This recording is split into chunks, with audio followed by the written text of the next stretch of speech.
Now it is recording. What's up, everybody?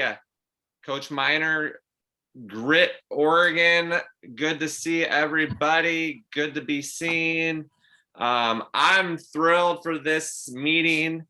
If you're watching this on replay, there's going to be some questions at the end that you'll need to answer in order to show that you watched the video and show that you were engaged and listening. The guys that are on the call live, we will answer some questions and also ask some questions that you guys will be writing down. So hopefully you guys all look like you're prepared. So I don't need to elaborate on that. But without further ado, we'll introduce our special guest. I'm excited. Austin and I connected a while back and had the opportunity to hop on a call. And I really enjoyed our conversation and what he shared about mental performance, mental toughness, some of the things that I'm interested in that I'm excited to learn about today, that I know Grit Oregon will benefit from hearing this as well. So former Indiana Hoosier, Austin? Yeah, yep.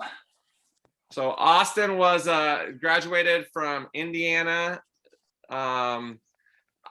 Indiana is obviously a historic basketball. Indiana is a historic basketball state. I'll let you touch on a little bit of this, Austin, but just I think these guys know, I hope they know, but Indiana basketball is religion. I mean, it's just, I don't want to say religion or speak for you, but it's huge. It's way, I mean, high school arenas of like 10,000, and Indiana basketball is no joke. And you were fortunate enough to work at their camps, correct? You've coached at their summer camps and have had some amazing opportunities. But I appreciate you taking some time, Austin, to share some information with our guys. We have a great group. This is 8th graders. And they are ready to take notes. You can get them to chime in, ask them questions, make them stretch their comfort zone and grow. So Austin, thanks for being here, man. I'll turn it over to you. Awesome. Thank you. Yeah, I appreciate that. That was a great introduction there. And kind of going off what you're saying, Indiana actually has 9 of the 10 largest high school basketball arenas in the country. So we live, breathe, eat, and die basketball here in Indiana. And going off of what you're saying, I graduated from IU. My undergrad was at IU. My master's degree was at IU. And I was born in the Candy Stripes, and that's just I love Indiana. I love Indiana basketball. I love Indiana University. I love that stuff. It's my passion. So what I want to do today, I'll kind of introduce myself a little bit, so I'm not just some stranger that's coming in here. I'll give you a very brief background on me. I'll give you a brief background on the field of sports psychology, because that's my bread and butter. That's where I'm coming from, is sports psychology and mental performance. I'll go over a few different mental skills with you, some of the basics that I try and teach everybody that I work with from the get-go.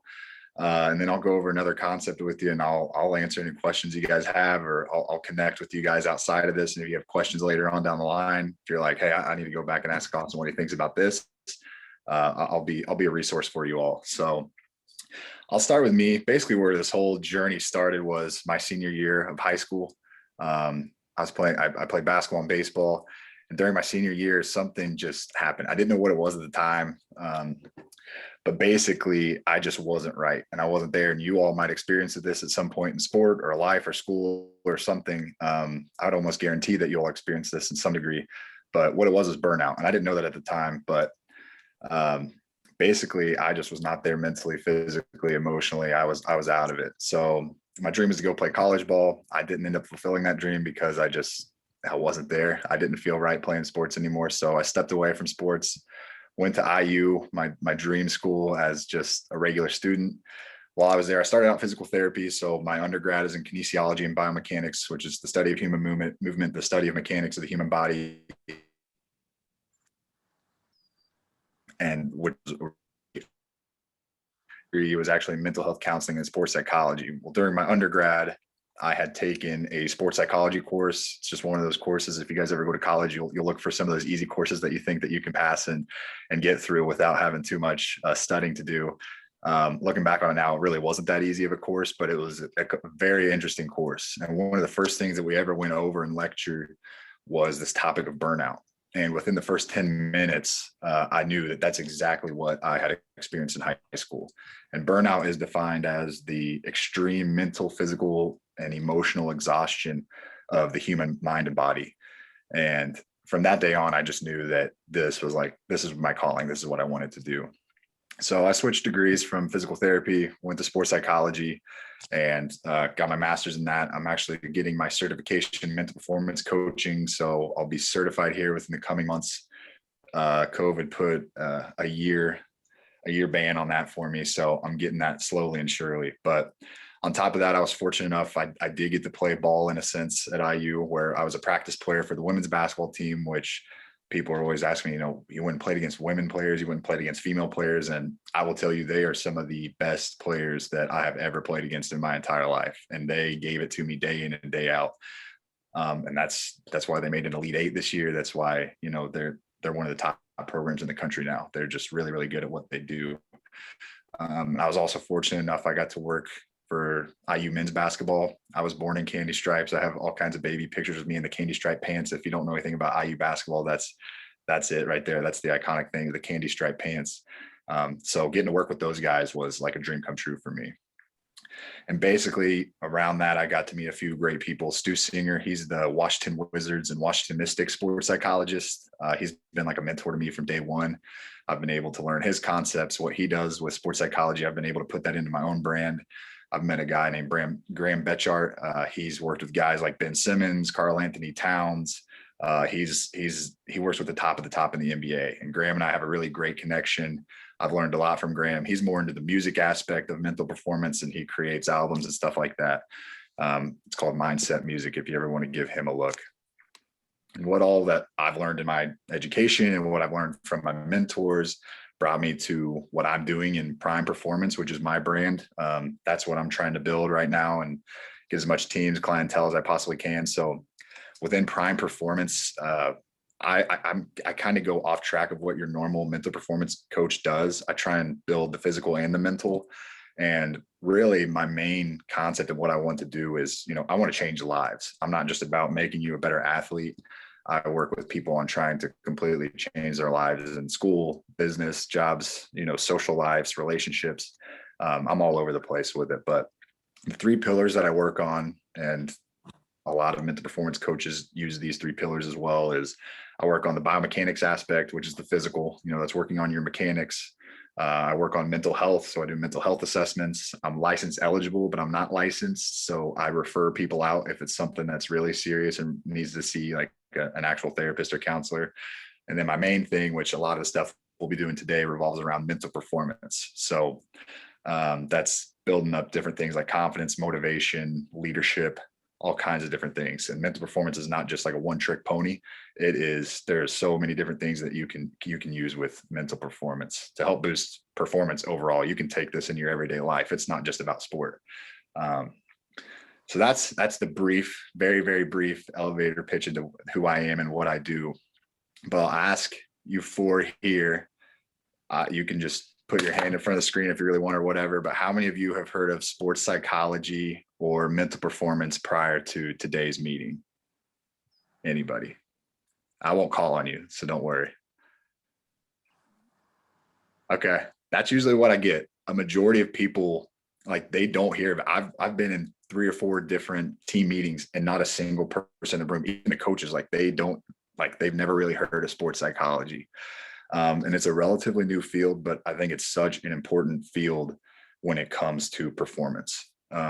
So when I work with people, I put it into perspective this way, how many times do you hear from coaches and trainers that sports are 90% mental? And it's a lot. Like, people say that all the time. And I don't exactly agree with 90%, but I do agree with the fact that the mental game is utilized so much more than what we actually believe it is. I'll use an example. So if MLB is coming, I don't know if any of you play baseball or whatnot, But imagine that you're a batter and you're in the on deck circle, or you're in the dugout, you're in the hole, you're getting ready to go bat. You're not physically in the batter's box. What are you physically able to do that's going to affect the game? Like, how are you going to score runs for your team? And you just can't. It's not possible. If you're not in the batter's box and the pitch is not being thrown to you, you physically are not able to do anything that's going to affect the game. You're not going to be able to score runs. You're not going to be able to get points. You're not going to be able to do anything. So what you can do is use your mental skills, work on your mental performance. And that's some things that we're going to kind of go over today. And mental performance, I'll tell you, it's not for the weak. It's not for the lazy. It takes a lot of hard work. It's not one of those things that's a quick fix. I had people that have come in before and they look to have a quick fix within like a day or two of a game. And I'm just like, I'll give you stuff that I think can help in the short term, but this is stuff you got to build. An example I'll use for that is do you all use a strength coach? Do you all lift weights and stuff like that?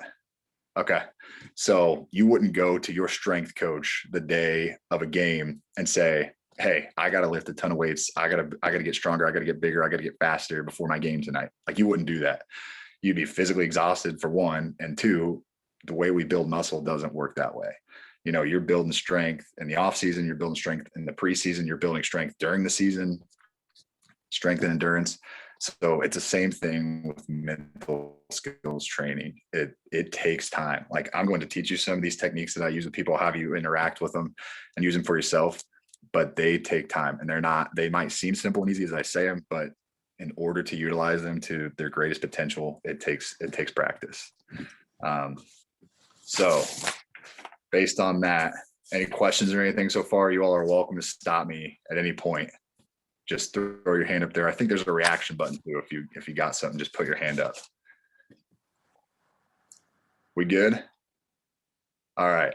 I'm jumping into it now here. So I'll have you guys interact with me a little bit. I'll have you physically do some of the stuff. Whenever I work with people, I work to build what I call a mental skills toolbox. So my dad's a construction worker. He's always got his toolbox around, and whenever we're building the house right now. So, whenever we go into his job site, he's got his toolbox there, but he's not always using every tool on every single job, but he's got all those things that he wants and he needs, and he can go get them out of his toolbox whenever he wants. So for me, when it comes to the mental performance, I'm helping people build their mental skills toolbox. So at any time, you can go pick out one of those tools, which will be a mental technique, and you can take that and use it in a game or use it in a practice. Or, mental skills are great because you can use them when you're laying in bed at night. You can use them while you're eating breakfast in the morning. You can use these at any time that you want, and they will benefit you. So the first one I want to do is, it's the very first thing that you all have ever done in your lives. The very first thing. It's something that you do every single minute of every single day. And that is deep breathing. So I'll have you all, you can't see down here, but I'm going to put this right arm, put it across your belly, put it across your belly button on your gut, let it just lay there. And then I want you to take your other arm here, put it up here across your chest, let this hang here, just over your chest like that. Grab your opposite shoulder. So you have both those arms there, and you might look a little bit funky, but that's okay. So I'm not going to do it because I already know the answer, but I want you all to take a deep breath, take a very deep inhale.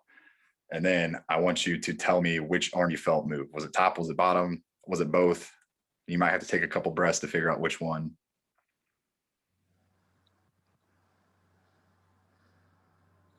And you can say it too. I'm curious to see who's going to be the brave one to start off first. Get out of your comfort zone here. I felt both. You felt both? Okay. How about I you, other mostly guy? felt my right arm, the one on my stomach, Okay. So stomach, back and forth. stomach, both. How about the other two guys? I felt felt both. Both? I felt my stomach one move. Okay. So the actual answer is stomach, and you might feel both. And there's a reason behind that. There's all kinds of research and stuff. So down in your gut is where deep breathing really comes into play. So whenever I work with people on this, I use a specific example. So I'll have them come back to me and look at me. And so right now I'm going to do one big deep breath where I'm down in my gut. This is actual deep breathing. I just want you to watch the screen here. You won't be able to see much. You won't be able to see that much of a difference, but. Okay, that was one that was deep into my gut. Now I'm going to do what I call a shallow breath up here in your chest, and tell me, like, just look and see if you see any huge difference. And I did not over exaggerate that at all. That was a shallow breath. And if you didn't see it, my shoulders went up significantly. When I did that deep breath, they barely moved. When I did that shallow breath, the shoulders went up, and you can see that. So what I tell people is, when your shoulders are going up, when you're up here doing shallow breathing, that's creating tension. You feel that tension up here in your neck. We do not like tension in the mental performance game. Tension is bad. Tension is what you feel when you feel pressure. And that is the main reason that you see people choke. That is the main reason that you see people fail when it comes to pressure situations, is because they have tension. You could be the best of the best at shooting free throws, but when it comes down to it in a pressure situation, that muscle memory that you're normally used to from prior to a pressure situation is different when it comes to the pressure situation, because you're feeling tension. So muscle memory goes out the door when pressure situations come around, if you are not readily able to handle pressure. On top of that, whenever I do deep breathing with people, I always have them use a 4-2-6 technique. So it's not, you can just do deep breathing if you want in any way that you want, but this is more regulated. So I'll have people inhale for 4 seconds, hold that breath,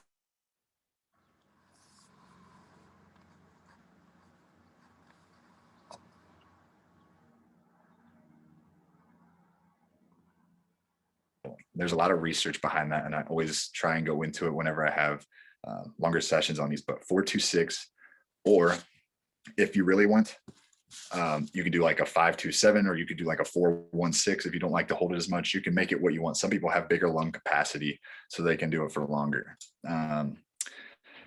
With that, there's another thing when it comes to deep breathing, is that it's something that's known. It's something, you're inhaling, you're exhaling, you're taking in breath, you're letting out breath.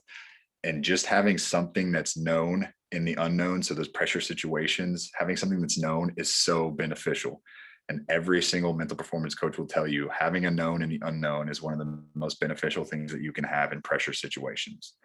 So here's one thing, if you want to use this as a challenge, or one of the questions that we can kind of go over, and you can come back and have Coach Miner put down whatever time you got on this. I challenge you to do deep breathing, and I challenge you to do deep breathing. You don't have to do it in the 4-2-6 technique, but just close your eyes at some point this week at any time.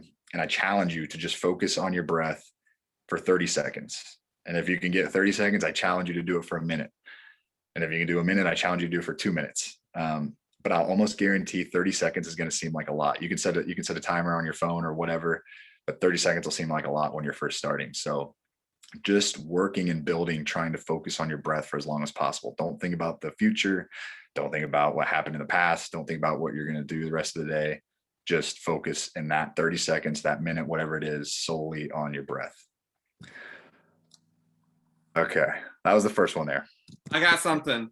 Yeah. I think you said have a known in an unknown situation is a key to preventing choking, or Yes. Having a known in an unknown situation is key to thriving in pressure. So I'm just saying, if I was writing things down, which I am, I would write that down. But was that accurate? Would you dive into that a little bit deeper? I mean, I know what it means, but would you talk about that a little bit more? Oh yeah, absolutely. So whenever you're in a pressure situation, what's the main sports that everybody plays here? We basketball, we baseball, we soccer. Both. Basketball. Football. Basketball, Baseball. baseball. Basketball, baseball, football. Okay, gotcha. So I'll use basketball for an example here then. So in pressure situations, let's just say you're shooting a free throw late in the game. It's a conference championship game, even we'll put more pressure on the line there. And 5 seconds on the clock, you're shooting a 1-on-1 free throw, tie ball game. What is going through your mind? It's all unknown factors. You're thinking, well, what if this happens? What if this happens? What do I do when this happens? You're thinking all things that are unknown. You don't know what's going to happen in the future. You could probably probably take a guess if what you think will happen, or you can try and imagine what you want to happen, but you don't know. What deep breathing is one of those things that you can focus on your breath and it will help calm you. It will help relax you. And when I was talking about that pressure, that tension, it helps relieve that a little bit. And one of the main things I always express to people in pressure situations is you want to get rid of as much tension as you possibly can. So having a known and the unknown, like breathing is one of those things that's known, is so beneficial. Does that kind of like answer No, what that's you're asking? awesome. I would also say something that I did when I was in those situations, free throws. Everybody's been told probably to have a physical routine. Peyton, do you have a physical routine when you shoot your free throws? Yes. Tell me what it is. Do you dribble twice, spin it? What do you do on your free throws? I dribbled twice and then spin the ball, bend my knees and shoot. And shoot. Okay. Harry, do you have a routine that you do when you shoot your free throws? Yep, I dribble the ball 3 times. I kind of squat down, spin the ball, and then all in one motion shoot it. All in one motion up. Mattson, what do you do when you shoot a free throw? I dribbled twice, spin the ball, and then like bend my knees and shoot. Braden? I do 2 dribbles and then I spin the ball and then I shoot. That's great. So it sounds like all of you guys have the physical routine. Does anybody have a mental routine? Let's take this to the college level, the NBA level. Let's take this to the next level. Anybody? I usually take 2 deep breaths in, especially if it's like a pressure shot. Like if we have 2 down and backs on the line, like last practice, I'm taking more time out of, because no one's rushing you really. So it's worth it to take those breaths. I think, yeah, I agree. I think doing the same physical routine and mental routine every time, I think is important. So mine was spin, bounce, sight. So I would see it going in, I would feel it going in, and then I would say swoosh every time. First quarter of a non-conference game, spin it, bounce, sight, feel, swoosh. Sight, feel, swoosh. Sight, feel, swoosh. Every time. Didn't matter whether we were up 3, down 3, first quarter, up 20. Same thing every time. My junior year, we're playing in the semifinals of the state championship tournament. We win, we go to the state championship game. We lose, we go to the 3rd place game, and our hopes of winning the state championship are dashed. 6 seconds left. We're playing Churchill. We're down 2. I get fouled. They put me to the free throw line. I stepped up, spun it, bounce, sight, feel, swoosh. Netted the first one. They called timeout to kind of let me think about it, ice me a little bit. And during that timeout, I was definitely thinking about it, about the gravity of the situation. But our head coach said, okay, when Brant makes his second one, we're going to get back, not let them advance the ball without turning them twice in the backcourt. And then gave me a little confidence. And I got back out there and it was spin, bounce, sight, feel, swoosh. And we lost in overtime. I wish I could say that we went on to win and we beat them in overtime and won the state championship. But I didn't miss the free throws. I probably missed other shots that game, but in that situation, I wasn't thinking, oh crap, like I got to make this or we're going to lose. It was sight, feel, swoosh. Sight, feel, swoosh, just like it had been all year, every game. So I encourage you guys, not just you have the physical routine. Now you need to get the mental routine down. So when you're shooting free throws, if you do those deep breaths, Harry, do them every time. Do it every time. You get 10 seconds, so you don't have forever.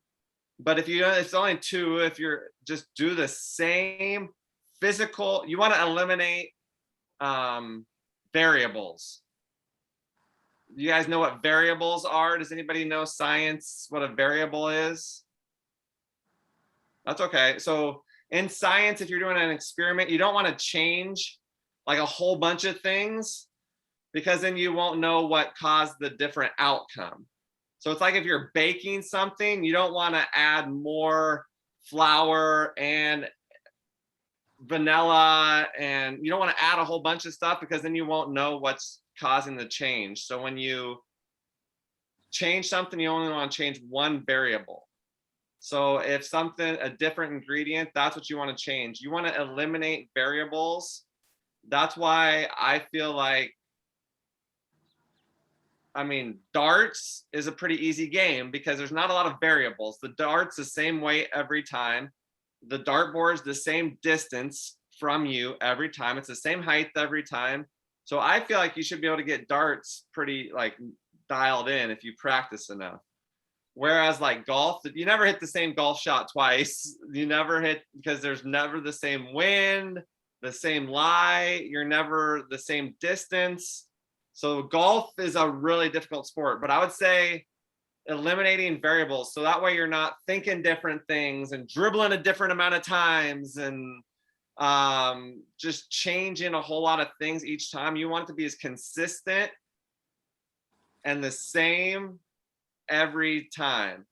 That's why you don't shoot sometimes with your elbow out and sometimes with your elbow in. That's why it's the same routine, the same form every time, because you don't want a lot of variables.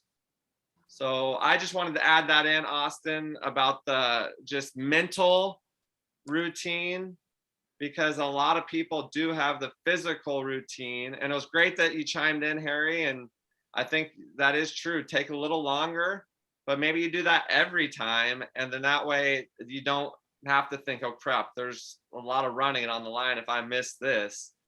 We want you to just do the same thing every time. So I think that having a physical routine, spin, dip your Ds, bounce twice, up and shot, great.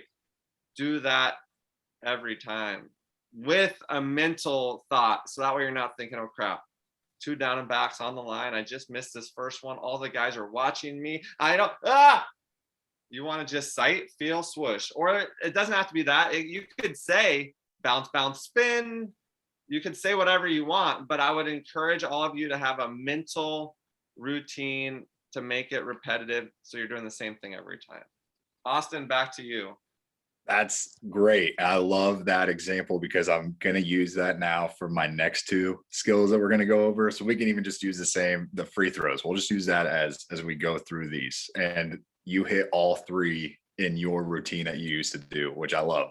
I love it. So deep breathing was the first one that I said, and that you could use. Like Coach Miner said that he had used deep breathing, and then he also used this essentially, and that's mental imagery and visualization. And a guy who is one of the best free throw shooters in NBA history, Steve Nash.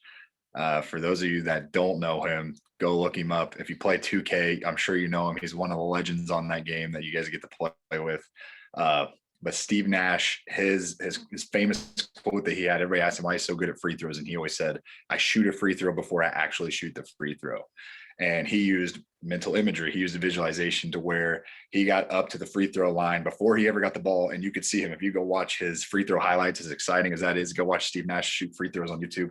You know, he did the physical. He would do the mental motions, and or the physical motions without the ball. And then he would mentally envision the ball going into the hoop. So setting himself up for a successful free throw following that. And what mental imagery and visualization are kind of 2 different things, but when you're mentally imagining things, you're putting yourself in successful situations. So you're using your 5 senses. You want to make it as believable as possible. And I tell people, if you want to close your eyes, use your eyelids as like projector screens and project onto the back of those eyelids what you want to happen, what you see happening. So before you go shoot the free throw, you can do what Steve Nash did. You can imagine the ball going into the hoop. On top of that, visualization is another piece to it. They're kind of one and the same, but whenever I work with people, they're 2 different things. Visualization is literally visualizing people, yourself, pro athletes doing things, that moves that you would want to do. So you watch film, you study yourself. That's doing mental visualization. You're not physically really doing anything. I mean, you're watching the screen, you might be taking notes, but you're mentally in your brain, which is one of the most complex things in the entire universe. You are taking notes, your brain's taking notes, and it puts that into action the next time that you go out. So I had, for an example, I had a diving coach come up to me one time and he said, hey, we're 2 weeks out from sectionals. One of my top divers is not able to even complete the simplest of dives that he usually does. He's like, he's been like this for 2 days. We have no clue what's going on. Can you come and please help? I said, okay. Send him to my office the next morning. I'll talk with him for a bit and I'll stop by practice.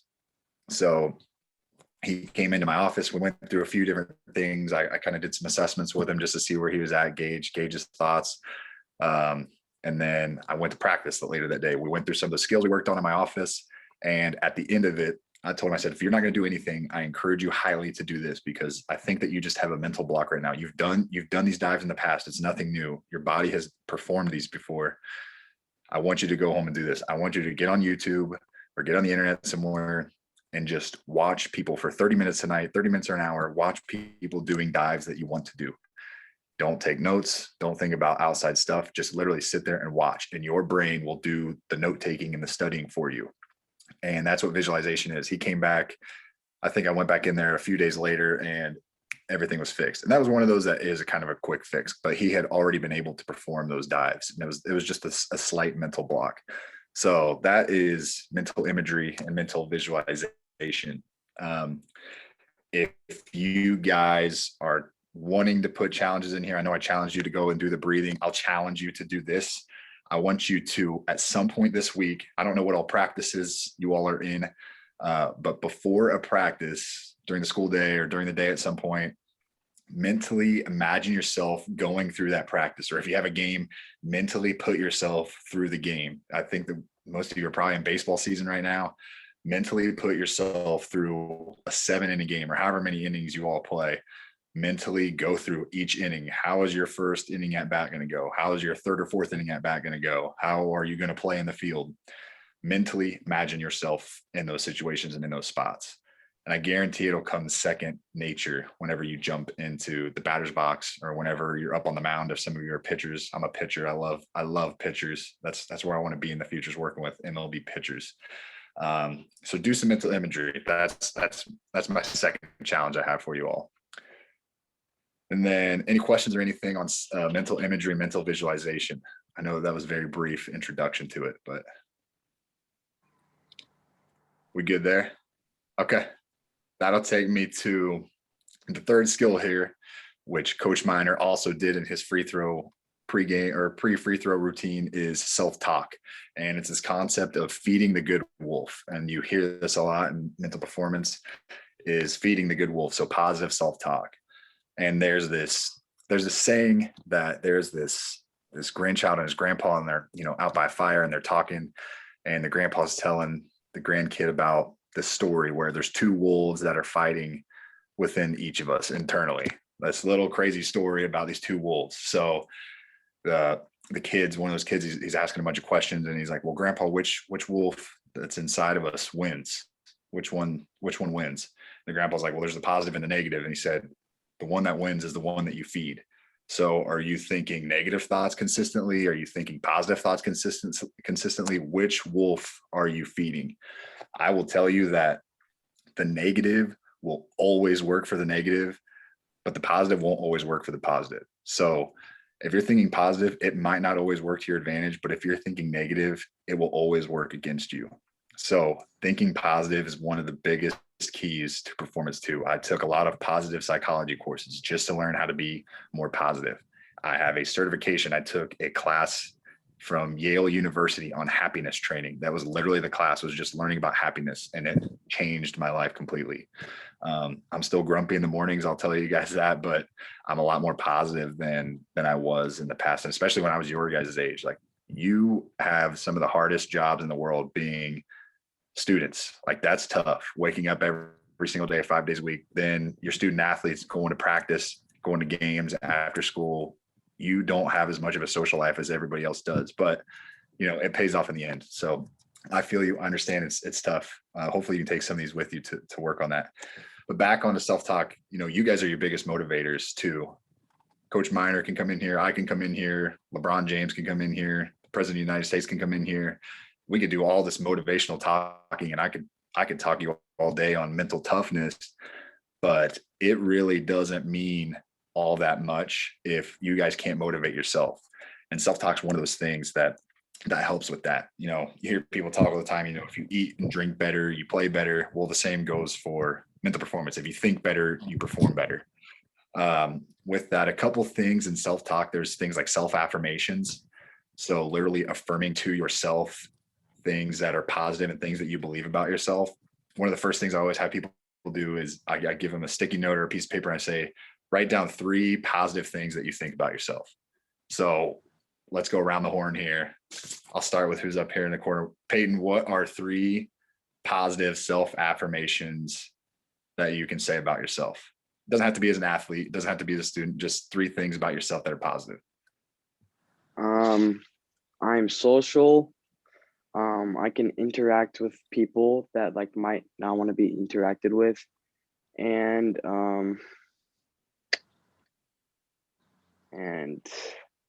I feel like I can like catch somebody's attention like just really quickly, just by like, you know, doing something that they might think is different or unique, you know? Yeah. Nice. So what I'd have you do is you'd put social, interactive, attention getting. Those would be like your self-affirmations. If you wanted to specifically put them to sport, like for me, I usually would always have people put, I'm calm, I'm cool, I'm collected. So those would be affirmations. I'd have you put that on a sticky note, put it up on your bathroom mirror. I'd have you put it in your locker somewhere. Self-affirmations, you want to look at these every day and you want to say them to yourself over and over every day. So, you know, while you're sitting there brushing your teeth, you could say those words over and over to yourself 10, 20 times. While you're looking in your locker between class every day, you could say it to yourself. I'll go over to Harry here. Harry, what are your 3 self-affirmations, positive self-affirmations? As a shorter guy, I'm 5'7". I feel that this is a physical one. I feel that I've worked really hard to get stronger in my legs, so now I can jump really high. That's one of them. I feel like whenever somebody's down, I'm pretty good at picking them back up and getting them to a better mental state than they were before. And the third one is kind of like Peyton's, like someone that doesn't really seem like they're interested in having a friend or at that time or something. I'm pretty good at going and changing that. I got you. Okay. So what I'm hearing is your 3 words were power, encouraging, and you could even put kindness or interactive, kind of like how Peyton's was there. Okay. I'm coming down here to Matson. What are your 3 positive self-affirmations? I feel like I'm pretty like calm. Okay. And then I'm good at like what Harry said, like picking kids up like after like maybe they pitch a bad inning or something. And then I feel like I'm just like good at like including everybody, so inclusive. Nice. Okay. So calm, encouraging, inclusive. Gotcha. And then Braden, round us out here. What's your 3 positive self-affirmations? Probably like I'm very social, so Okay. like I can like make people laugh and stuff really easily. I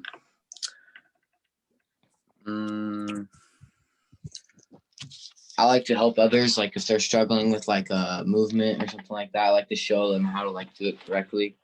And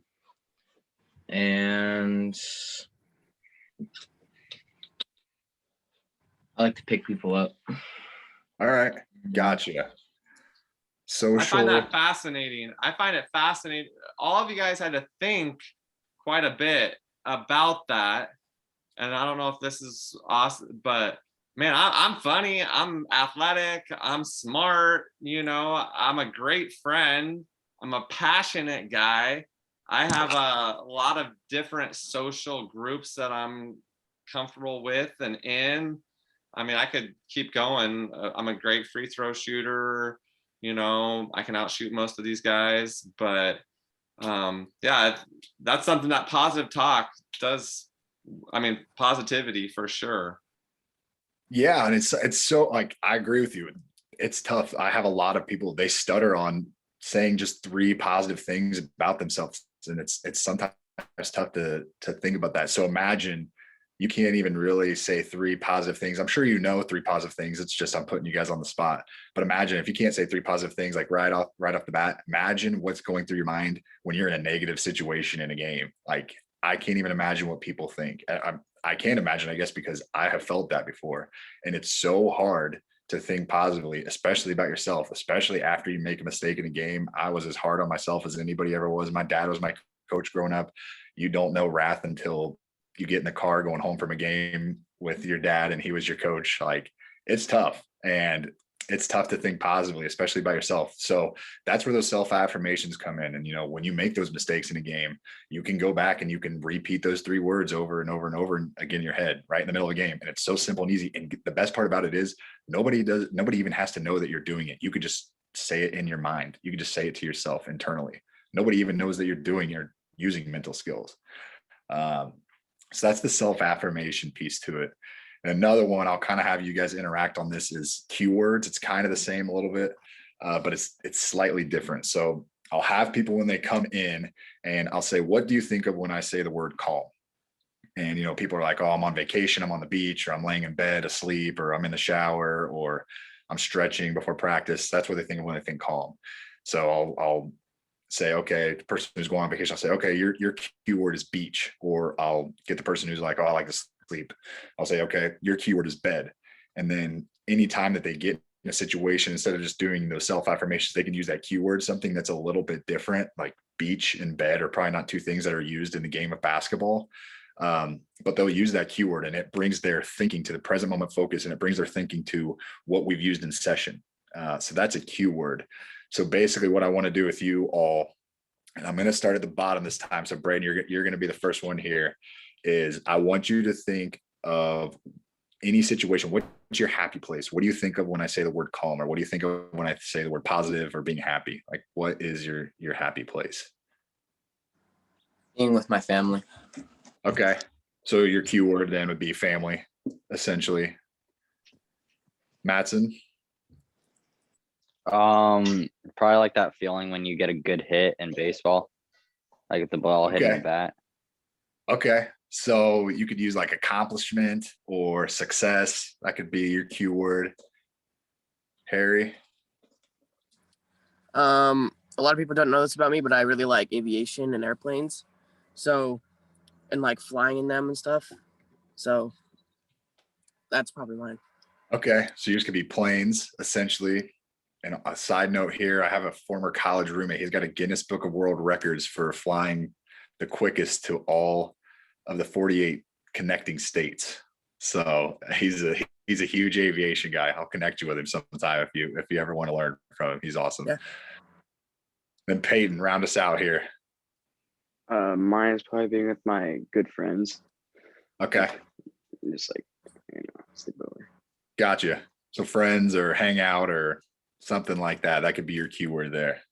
Nice. Coach Meyer, you got a keyword when you think of that? I think of goldfish. I think of calm. I know that trigger words is something I've worked on and thought about. That's why, like, sometimes when people miss a shot and they start hanging their head, I'll say like a goldfish, because goldfish have a very short memory.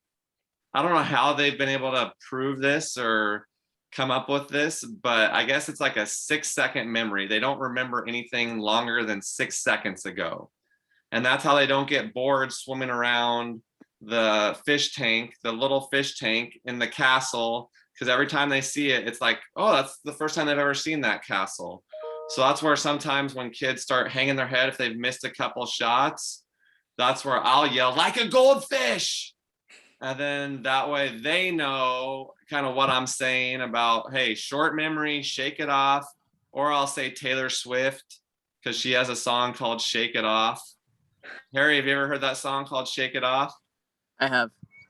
Harry knows what I'm talking about. That's what a nice kid Harry is. Some kids would be like, dude, what are you talking about, coach? But Harry, thank you.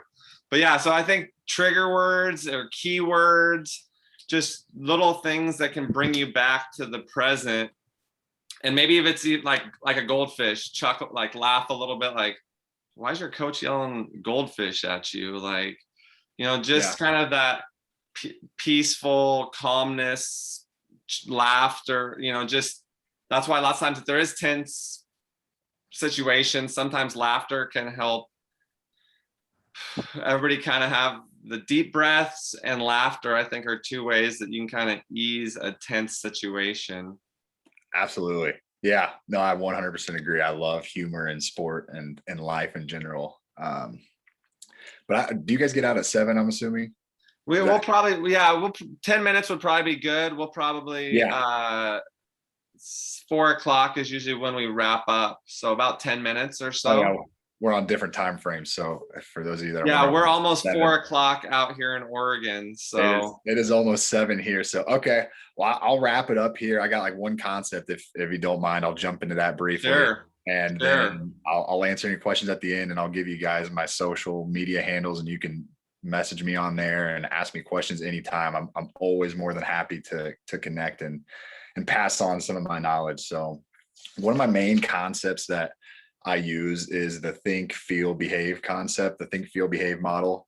And essentially what that is, what you think is how you feel, and what you feel is how you perform or how you behave. So think, feel, which is your emotions, and then feel turns into behavior, which is your performance.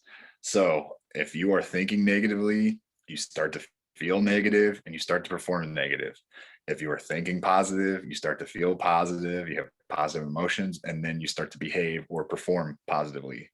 And 5 of the emotions that people feel whenever it comes to being mentally tough. I know that Coach Miner wanted me to talk about mental toughness. So the 5 emotions that you feel when you are trying to be mentally tough, or for those people that, you look up to and you're like, man, that is an elite athlete. They are so mentally tough. The number one thing, the main thing you talk about athletes is confidence. That's the first one. So believing in yourself, believing in your skills, going out there and doing the work. Number 2 is relaxed. A lot of people who do really well at elite levels and performance pressure situations, they're relaxed. They're calm. They're in a calm state. Number 3 is focused, which is one of the harder ones. I can attest from personal performances. Focus is tough. Being in the present moment. That's why one of the challenges I gave you all was to go and try and focus on your breath for just 30 seconds or a minute. Focus is tough. It's really, really tough when you got fans, coaches, pressure, everything coming around. It's tough. And the number 4 is instinctive. So having instinct. I'll go over a really quick model here. So if you don't mind, I'm going to share my screen briefly. And I don't know if it'll do this, but okay. So this is the eyes off model. So for those of you who have ever been in the zone or know what the zone is, when you're at your peak performance, this is what that looks like. So you'll see here, the eyes off model is like this. So down here in this corner is when, you are just in your own thoughts. It's really calm. It's really quiet. This might be a practice type of situation where not much is going on. Over here on the far right side, your arousal situation is like in a super high pressure situation, a conference game. The fans are going nuts. Your coach might be going a little bit crazy. Your teammates are kind of on one at that point. That's what the high is over here. And then right here in the middle is, let's just say in the middle of a game where there's not much pressure, there's not a lot of noise, but it's not really all that quiet. And this is the arc. So one other challenge or one little homework assignment you guys can do is find out where you place on this graph. I know I very briefly went over it, but finding your zone in the eyes off model, which it stands for individual zones of optimal functioning, finding your spot on the zone is so key to mental toughness and mental performance. Because if you're good in those calm situations, working with a mental coach, working with your coach, and finding ways to put you in more calm situations when the going gets tough or when it's more in these higher arousal situations is key. If you're a high arousal guy, when it's calm, you need to work to get yourself more motivated, get yourself more interested. Being in the zone is like one of the coolest things to me. It's when your performance is at its peak level. And I work with athletes on getting in the zone and staying in the zone. Sometimes being in the zone lasts for one possession. Sometimes it could last an entire game. But that is the eyes off model. I just wanted to introduce that really briefly. But that will bring me to my fifth and final emotion here for mental toughness, and that's pressure. So something that we've talked about pretty frequently is pressure, being able to overcome that tension, relax your body a little bit. What pressure literally is it's your body alerting you that something important is happening, something important is going on. So, those butterflies that you feel, they might be all in your stomach and your stomach might hurt. I've had people and teammates that puke before games, like before every single game, because they were so nervous. Those butterflies you feel, being able to handle pressure is making those butterflies work in formation and work towards your advantage. Pressure is a good thing. I know everybody might think it's negative, but it's a good thing. It alerts you, it gets you ready, it gets you motivated. It's your body saying, hey, I don't know what's about to happen or what's going on, but this is something that's important. So owning the pressure, that's something that I always tell people about being mentally tough, getting out of your comfort state. That's one of the big key things. So that's about all I've got for a brief session. That's just barely scratching the surface of mental performance and stuff. But do you guys have any questions or anything? I'll put my social media handles in the chat if you guys ever want to get on there, and you can message me on there. It's like probably one of the easiest forms of communication for high school athletes in today's world. So, but if you got questions now, I'll answer what I can. What was the first one again? On the emotions. Yeah. Confidence, yep. Relaxed, focused, instinctive, and pressure. Own the pressure. Own the pressure. Do you also have an email that you can give them, Austin? Yeah. Some of our guys are social media clean still. So I totally get that. Yeah. I know most of the people I work with. I commend you on that if you are social media clean. So please reach out. Email is more than fine by me. I know a lot of the high schoolers I worked with, they absolutely hated when I would send them emails because they never looked at their email. So, but yes. All these guys have a Gmail, Coach Austin. All these guys have a Gmail account, and none of them are hot baller, or they all have their name in their Gmail. So yeah, we're trying to get these guys prepared so that way they're not telling coaches that are recruiting them, oh, will you email me at some ridiculous email that I see? It's amazing, some of these emails that come across my desk where I'm like, I'm probably not going to email that kid back, even though he looks like he can play a little bit. Yeah. Understandable. Yeah, please reach out any way you guys want. I'm more than happy to answer questions. And if you guys ever want to work together, I'm more than happy to collaborate and do that too. So, but I truly appreciate you guys all having me on. It was a good session. You guys were very interactive, very attentive. I love it. So you got a good group here. That was great. So I'll if you're watching this on replay and you want to get Austin's information, Instagram, Twitter, or email, just shoot me a message and I'll get that to you. If you're watching this on replay, thanks for watching all the way through. We will have you guys do 3 things before next week. So if you're still writing stuff down, 3 things that you need to do for me before next week.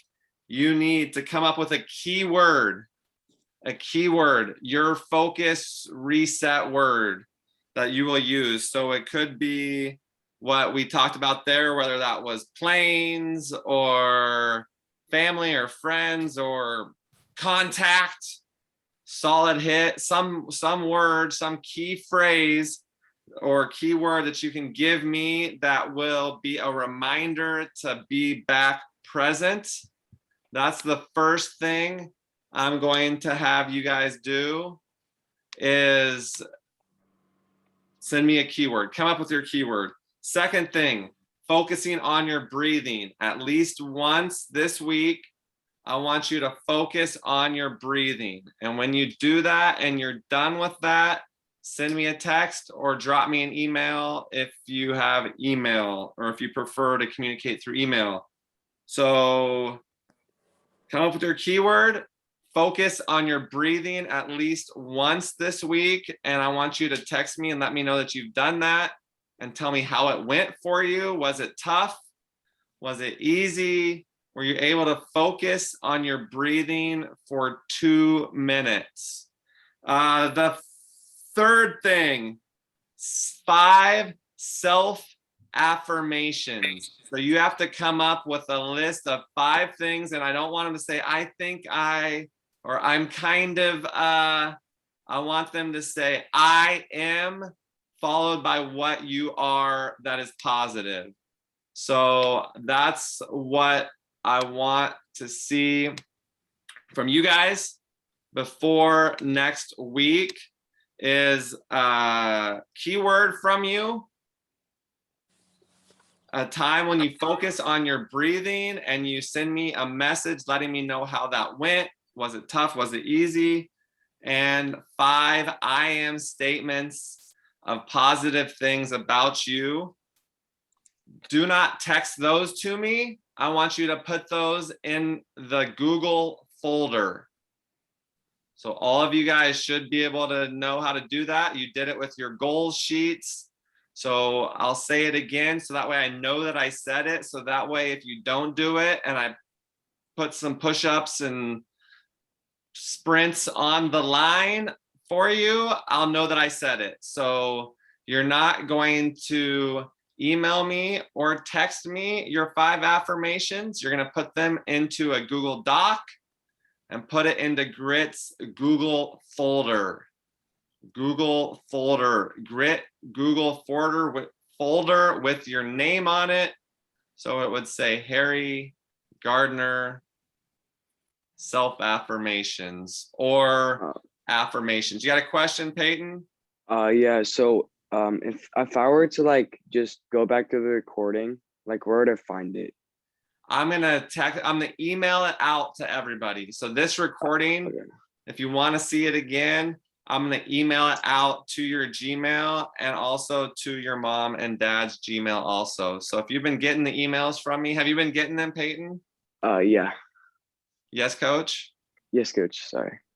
So I think I'll have that done by today. So as soon as I'm done with this, I'll get it out to you so you can rewatch it or just, yeah, know where it's at. So I'll get this recording out to you.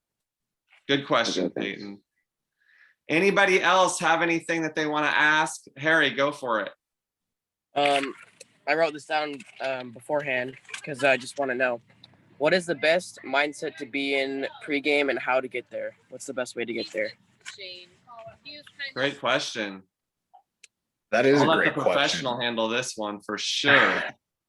I would say for pregame, the best mindset to be in is the present moment mindset. So, or a positive mindset. Those are the 2 things that I really emphasize a lot.